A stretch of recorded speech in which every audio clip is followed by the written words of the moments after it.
തിരുവല്ലയിൽ 10 മിനിറ്റ് താമസിച്ചു വന്ന നമ്മുടെ ട്രെയിൻ തിരുപ്പതിയിൽ 10 മിനിറ്റ് നേരത്തെ എത്തിയിരിക്കുകയാണ്. 4:45 നമ്മുടെ കേരള എക്സ്പ്രസിൻ്റെ റൈറ്റ് ടൈം. പക്ഷേ 4:35 ആയപ്പോഴേക്കും തിരുപ്പതിയിൽ എത്തിച്ചേർന്നു. അത്യാവശ്യം നല്ല തിരക്കും കാര്യങ്ങളൊക്കെ ഉണ്ട്. അപ്പോൾ തിരുപ്പതിയിൽ പോകുന്നവരുടെ പ്രത്യേക ശ്രദ്ധയ്ക്ക് നമ്മുടെ ഓട്ടോ ചേട്ടൻ പറഞ്ഞതാണ്, നിങ്ങൾ 300-ൻ്റെയോ എന്തെങ്കിലും സേവയുടെയോ ടിക്കറ്റായിട്ട് മാത്രം വന്നാലേ കൃത്യസമയത്തിനുള്ളിൽ നിങ്ങൾക്ക് ദർശനം കഴിഞ്ഞ് ഇറങ്ങാനായിട്ട് സാധിക്കൂ. അല്ലാതെ ഇവിടെ സർവ്വദർശനത്തിനോ ധർമ്മദർശനത്തിനോ വരുന്നവർ മിനിമം 6 മണിക്കൂർ മുതൽ 18 മണിക്കൂർ വരെ ക്യൂ നിന്ന് വേണം ദർശനത്തിന് എത്താനായിട്ട്. അങ്ങനെ അദ്ദേഹം കൃത്യമായിട്ട് 2 കിലോമീറ്ററേ ഉള്ളൂ നമ്മുടെ റെയിൽവേ സ്റ്റേഷനിൽ നിന്നും കൂടി വന്നാൽ നമ്മുടെ തിരുപ്പതി ഞങ്ങളുടെ മഠം വരെ. ഞങ്ങളുടെ മഠത്തിലാണ് ഉപനയനങ്ങളും കാര്യങ്ങളൊക്കെ. അദ്ദേഹത്തിൻ്റെ 400 രൂപ വാങ്ങിച്ചു. രാവിലെ ആയതുകൊണ്ടായിരിക്കാം. അങ്ങനെ എന്തായാലും രാവിലത്തെ ഫുഡ് നമുക്ക് ഉപനയനം ഉള്ളതുകൊണ്ട് അരിയാഹാരം അങ്ങനെയൊന്നും കഴിക്കാൻ പാടില്ലാത്തതുകൊണ്ട് എല്ലായിടത്തും കിട്ടുന്ന പോലെ തന്നെ ഉപ്പുമാവായിരുന്നു അന്നും ഭക്ഷണം. അങ്ങനെ ഉപ്പുമാവൊക്കെ കഴിച്ച് കഴിഞ്ഞ് നമ്മുടെ ബ്രഹ്മോപദേശം കാര്യങ്ങളൊക്കെ നടത്തുകയായിരുന്നു. വേറെ ആരുമില്ല, ഞങ്ങൾ ഇത്രയേ ഉള്ളൂ. പയ്യൻ്റെ അച്ഛൻ, പയ്യൻ്റെ അമ്മ, പിന്നെ അവൻ്റെ ഒരു ചേട്ടനും കൂടെ ഉണ്ട്. കൂടുതൽ വീഡിയോസൊന്നും എടുക്കാനായിട്ട് പറ്റിയില്ല. അങ്ങനെ ഉച്ചക്കത്തെ ഭക്ഷണവും കഴിച്ചിട്ട് ഊണും കഴിഞ്ഞിട്ട് ഞാൻ നേരെ 3:15 തിരിച്ച് നമ്മുടെ ജയന്തി ജനത ലക്ഷ്യമാക്കിയിട്ട് റെയിൽവേ സ്റ്റേഷനിലേക്ക് നടന്നു.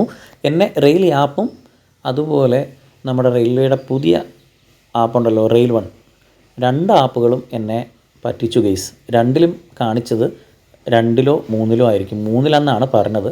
പക്ഷേ ട്രെയിൻ വന്നത് 4ാമത്തെ പ്ലാറ്റ്ഫോമിലാണ്.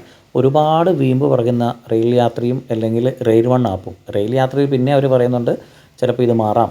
പക്ഷേ റെയിൽ വൺ റെയിൽവേയുടെ സ്വന്തം ആപ്പായിട്ട് പോലും എൻ്റെ പ്ലാറ്റ്ഫോം നമ്പർ തെറ്റിച്ചാണ് കാണിച്ചത്. പിന്നെ ഞാൻ ഒറ്റയ്ക്കും ലഗേജ് വളരെ കുറവുമായതുകൊണ്ട് ഞാൻ എന്തായാലും 4ാമത്തെ പ്ലാറ്റ്ഫോമിലേക്ക് വന്നു. അതിൽ കാണിച്ചത് 3ാമത്തെ പ്ലാറ്റ്ഫോമാണ്. അപ്പോൾ തിരിച്ചും ഞാൻ ബുക്ക് ചെയ്തത് AC ആണ്. ഇത് എക്കോണമി അല്ല, B1 നമ്മുടെ സാധാരണ AC കോച്ച് തന്നെയാണ്. പക്ഷേ B1-നേക്കാൾ എനിക്കിഷ്ടപ്പെട്ടത് M1 കോച്ച് തന്നെയാണ്. ഇതാണ് രാത്രിയിലത്തെ ഭക്ഷണം. 2 പഴവും പിന്നെ നമ്മൾ കഴിഞ്ഞ ദിവസം വാങ്ങിച്ച ചക്ക ചിപ്സും പിന്നെ ഒരു ബോട്ടിൽ വെള്ളവും കഴിച്ചു. സുഖമായിട്ട് കിടന്നുറങ്ങി. അടുത്ത ദിവസം കൃത്യസമയത്ത് തന്നെ നമ്മുടെ ജയന്തി ജനത തിരുവല്ല റെയിൽവേ സ്റ്റേഷനിലെ 2ാമത്തെ പ്ലാറ്റ്ഫോമിൽ എത്തിച്ചേർന്നിരിക്കുകയാണ് ഗെയ്സ്. സോറി, 2 അല്ല 3ലാണ്. ഇതും എന്നെ പറ്റിച്ചു. 2ലെത്തും എന്ന് പറഞ്ഞു. പക്ഷേ ട്രെയിൻ വന്നത് 3ലാണ്. പിന്നെ കഴിഞ്ഞ ദിവസം പണിമുടക്കായതുകൊണ്ട് ഞാൻ 2 വീലറിലാണ് തിരുവല്ല വരെ പോയത്. ഇതിനു മുമ്പുള്ള യാത്രയിൽ ഞാൻ ബസ്സിനാണ് പോയത്. പക്ഷേ ബസ്സിന് പോയപ്പോൾ എനിക്ക് തിരിച്ച് പണി കിട്ടി. എന്താണെന്ന് വെച്ച് കഴിഞ്ഞാൽ 5:40 അല്ലെങ്കിൽ 5:50 ആയപ്പോഴേക്കും ഞാൻ തിരുവല്ല ബസ് സ്റ്റാൻഡിലെത്തി.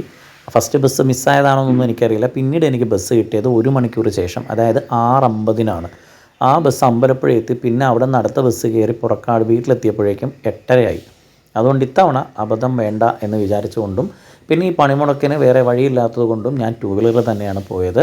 പക്ഷേ 2 വീലറിൽ പോയത് കൊണ്ടുള്ള ഗുണം എന്ന് പറഞ്ഞാൽ 6 മണിക്ക് പുറപ്പെട്ട് ഞാൻ 7 മണിയോടടുത്ത് തന്നെ എൻ്റെ സ്വന്തം വീട്ടിലെത്തി. നമ്മുടെ സ്വന്തം വീട്ടിൽ എത്ര നേരത്തെ എത്തിയോ അത്രയും നമുക്ക് കിട്ടുന്ന ഒരു സുഖം വേറൊരിടത്ത് പോയാലും നമുക്ക് കിട്ടില്ല. നമ്മുടെ വീട് തന്നെയാണ് നമ്മുടെ സ്വർഗം. അങ്ങനെ രാവിലെ എണീറ്റു. നമ്മുടെ കുട്ടിപ്പട്ടാളത്തെ കുളിപ്പിച്ചൊക്കെ കഴിഞ്ഞു. അവിടുന്ന് എനിക്ക് കിട്ടിയ ലഡു, തിരുപ്പതി ഭഗവാന്റെ ഏറ്റവും വലിയ പ്രസാദമാണ് ഈ ലഡു എന്ന് പറയുന്നത്. ഞാൻ ദർശനത്തിന് പോയില്ലെങ്കിലും ഭഗവാന്റെ പ്രസാദം എനിക്ക് ലഭിച്ചു. അത് കുട്ടികൾക്കും കൊടുത്തു. അവരും അത് ഷെയർ ചെയ്തു. അപ്പോൾ എന്തായാലും ഇനി തിരുപ്പതിയിൽ ഞങ്ങൾ പോകുമ്പോൾ അതിൻ്റെ ഫുൾ വീഡിയോ ഇടുന്നതാണ്. എല്ലാവർക്കും തിരുപ്പതി ഭഗവാന്റെ അനുഗ്രഹം ലഭിക്കട്ടെ. അപ്പോൾ മറ്റൊരു വീഡിയോയുമായിട്ട് നമുക്കിനിയും കാണാം. ബൈ.